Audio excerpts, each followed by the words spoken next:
Do your extension cords sometimes look like this?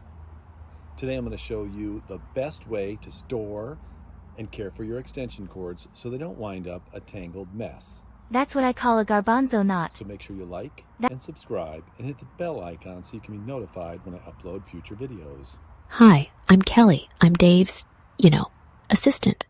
Hi, it's Dave. Today I'm going to show you how I care for and store my extension cords. Flatten out the extension cord and remove all the kinks. Then grab the two ends of the extension cord, the two plugs, and put them together in one hand.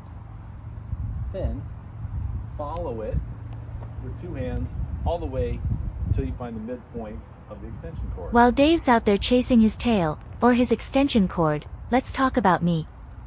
I am all about fixing things, building things, and getting things done. Without me, Dave would be a bigger mess than that garbanzo knot he showed you.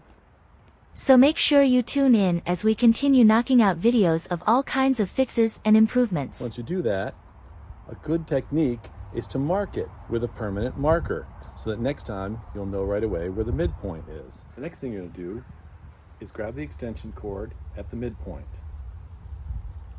Make a loop. Reach through the loop and grab another loop. Nice big lazy loops. Don't make them too small and tight. Grab another one, do the same thing. That's it, yep. Continue in this fashion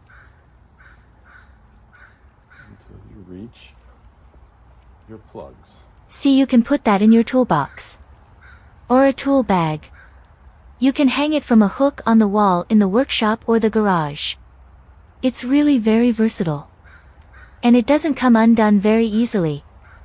It's the only way I store extension cords in Dave's workshop. I call that an electrician's knot. When you get near the end, you're going to take your plugs through the last loop to lock it. And then you have a daisy-chained extension cord. The best part about this method is when you need to use your extension cord, you can go to the end where the plugs are, and you can unravel just as much as you need and use it without undoing the rest of the extension cord. And then when you're done, you can just re-daisy chain it. Thanks a lot for watching. See you next time.